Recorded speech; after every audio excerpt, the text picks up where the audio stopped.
मान्यवर, हमें एक अन्य प्रश्न नमो ऐप के माध्यम से प्राप्त हुआ है, जिसमें प्रश्नकर्ता गायत्री सक्सेना जानना चाहती है, परीक्षा देते समय उनके साथ अक्सर ऐसा होता है, जो पढ़े और याद किए हुए विषय हैं वो भी परीक्षा हॉल में भूल जाते हैं, जबकि परीक्षा से पहले या परीक्षा के बाद साथियों से बात करते समय उन्हें वही जवाब ध्यान में रहता है। ऐसी स्थिति को बदलने के लिए क्या करना चाहिए? मान्यवर, अनुषा एवं गायत्री सक्सेना के जैसे प्रश्न अनेक अन्य लोगों के मन में भी है, जिनका संबंध स्मरण शक्ति से है। कृपया इस दिशा में मार्गदर्शन कर कृतार्थ करें। माननीय प्रधानमंत्री जी। शायद हर विद्यार्थी के दिमाग में ये विषय कभी न कभी तो एक समस्या बन करके खड़ा हो ही जाता है। हर एक को लगता है कि मुझे याद नहीं रहता है, ये मैं भूल गया। लेकिन आप अगर देखेंगे, इवन एग्जाम के टाइम पर अचानक ऐसी चीजें आपकी निकलने लगेगी कि आपको कभी एग्जाम के बाहर, अरे मैंने तो पिछले हफ्ते भर में कभी इस विषय को छुआ नहीं था, अचानक क्वेश्चन आ गया, लेकिन मेरा जवाब बहुत अच्छा हो गया। मतलब कहीं पर स्टोर था, आपका भी ध्यान नहीं था, अंदर स्टोर था। और वो स्टोर क्यों था? क्योंकि जब वो भर रहे थे तब दरवाजे खुले थे, कपबोर्ड खुला हुआ था, इसलिए अंदर वो गया। अगर कपबोर्ड बंद होता, कितना ही परोसते, कुछ नहीं जाता। और इसलिए कभी कभी ध्यान शब्द ऐसा है कि लोग उसको योगा, मेडिटेशन, हिमालय, ऋषि, मुनि वहां जोड़ देते।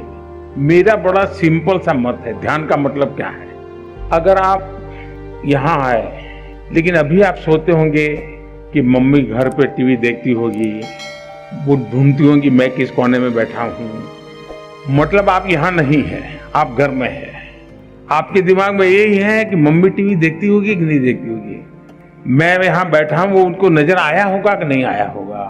आपका ध्यान यहाँ होना चाहिए था, लेकिन आपका ध्यान वहां है, मतलब आप बेध्यान है। अगर आप यहाँ है तो आप ध्यान में है, आप वहां है तो आप बेध्यान है। और इसलिए ध्यान को इतनी सरलता से जीवन में स्वीकार कीजिए, आप इतनी सरलता से स्वीकार कीजिए। ये कोई बहुत बड़ा साइंस है और कोई बहुत बड़ा नाक पकड़ करके हिमालय में जाके बैठना पड़ता है, ऐसा नहीं है जी। बहुत सरल है। आप उस पल को जीने की कोशिश कीजिए। अगर उस पल को आप जी भर के जीते हैं तो वो आपकी शक्ति बन जाता है। बहुत से लोग आपने देखे होंगे, सुबह चाय पीते रहते होंगे, अखबार पढ़ते होंगे, परिवार के लोग कहते हो अरे पानी गर्म हो गया, चलो जल्दी नहाने के लिए चलो।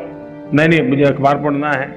फिर कहेंगे नहीं नाश्ता गर्म है, ठंडा हो जाएगा, फिर भी कहें नहीं मुझे अखबार पढ़ना है। कभी उन माताओं से मैं कहता हूं जो घर में ऐसी परेशानी करते हैं, उनको जरा शाम को पूछो कि आज अखबार में क्या पढ़ा था। मैं 99% लोग बताता हूं वो नहीं कह पाएंगे कि आज के अखबार की हेडलाइन क्या थी। क्यों? वो न जागरूक है, न वो उस पल को जी रहा है।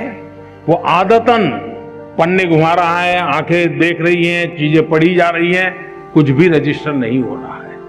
और अगर रजिस्टर नहीं हो रहा है तो मेमोरी चिप में जाता नहीं है।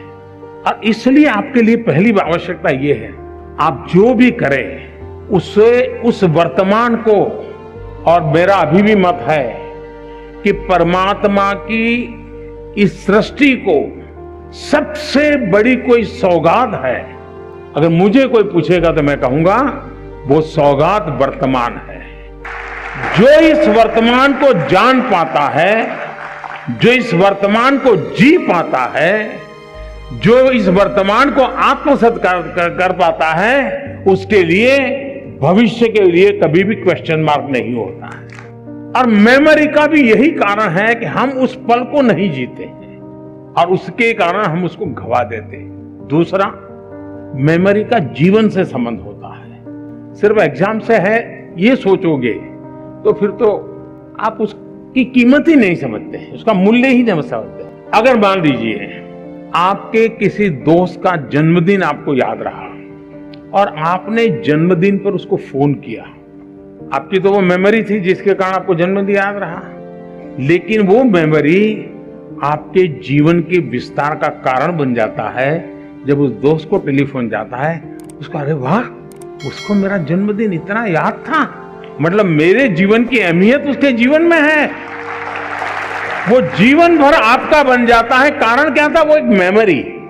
मेमोरी जीवन के विस्तार का बहुत बड़ा कैटलिक एजेंट है।